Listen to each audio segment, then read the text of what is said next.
L'intelligence artificielle en santé, on en parle partout, et à juste titre. C'est une promesse immense. Des diagnostics plus rapides, des traitements sur mesure, bref, une aide vraiment précieuse pour les médecins et pour nous, les patients. Mais voilà, une toute nouvelle étude vient de sonner l'alarme en révélant une faille de sécurité. Une faille discrète, mais qui pourrait être carrément mortelle. Alors ça nous amène à une question. Une question un peu brutale, c'est vrai, mais qu'on est obligé de se poser. Est-ce qu'un médecin IA peut être piraté pour donner des conseils dangereux, voire mortels ? C'est vraiment le cœur du problème qu'on va décortiquer ensemble en se basant sur cette nouvelle recherche qui fait froid dans le dos. Tout part de là, d'une publication dans une revue médicale très sérieuse, le JAMA Network Open. Des chercheurs ont en fait découvert une vulnérabilité super critique dans ce qu'on appelle les modèles de langage. Vous savez, ce sont les cerveaux qui font fonctionner les chatbots IA qu'on commence tous à utiliser pour des petites questions de santé. Bon, alors, entrons dans le vif du sujet. Cette technique de piratage, elle a un nom un peu technique. C'est l'injection de prompt. Mais qu'est-ce que ça veut dire concrètement ? Alors, pour faire simple, imaginez que vous glissez en douce une petite note dans le discours d'un politicien pour lui faire dire tout le contraire de ce qu'il est censé dire.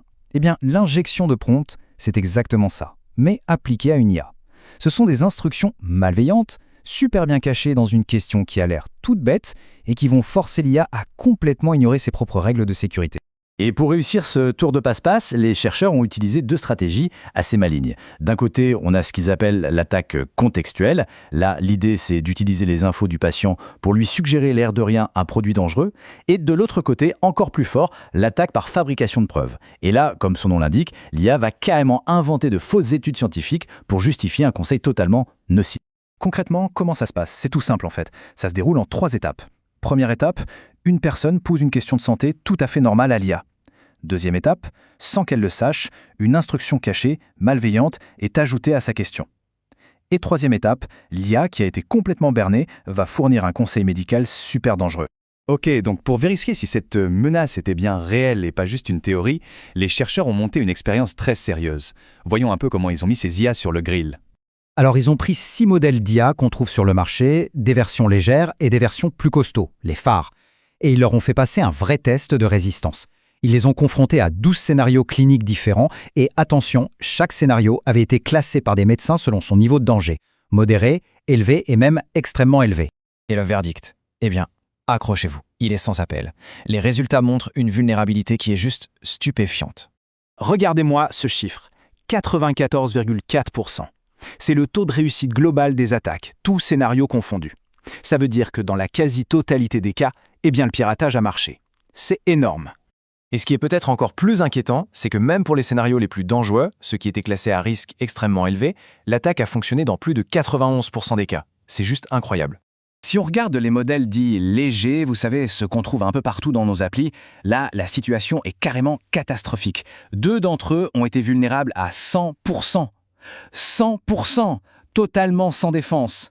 Le troisième a fait à peine mieux, il a cédé dans plus de 83% des attaques.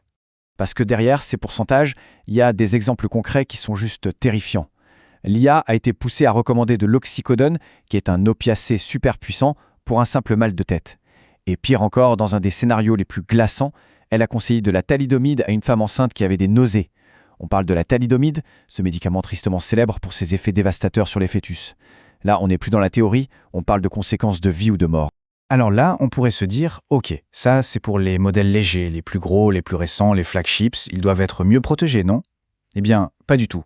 Face à l'attaque la plus dangereuse, celle avec la thalidomide, les meilleurs modèles du marché ont échoué à 100%. 100%. Même les IA les plus sophistiqués sont complètement à la merci de cette attaque. Bon. Qu'est-ce qu'on tire de tout ça ? Quelles sont les implications ? Et surtout, comment est-ce qu'on peut protéger notre santé dans ce nouvel univers numérique ? La conclusion des auteurs de l'étude, elle, est très claire, directe, sans aucune ambiguïté. Ils écrivent noir sur blanc, ces résultats indiquent que le déploiement de LLM médicaux face aux patients reste prématuré. C'est dit. Alors, que faire ? Heureusement, les chercheurs ne font pas que tirer la sonnette d'alarme, ils proposent aussi des solutions concrètes. D'abord, il faut absolument rendre obligatoire des tests de sécurité poussés, ce qu'on appelle du red teaming, pour débusquer les failles avant que ces outils n'arrivent entre nos mains. Ensuite, il faut arrêter de penser que de simples filtres suffisent. Non, il faut construire des défenses à plusieurs niveaux, au cœur même des systèmes. Et enfin, le point essentiel, il nous faut une réglementation solide, spécifique pour l'IA dans le domaine médical. La sécurité, ça ne peut tout simplement pas être une option. Attention, le but ici n'est pas de dire que l'IA est mauvaise et qu'il faut tout jeter. C'est un outil formidable, avec un potentiel incroyable pour la médecine.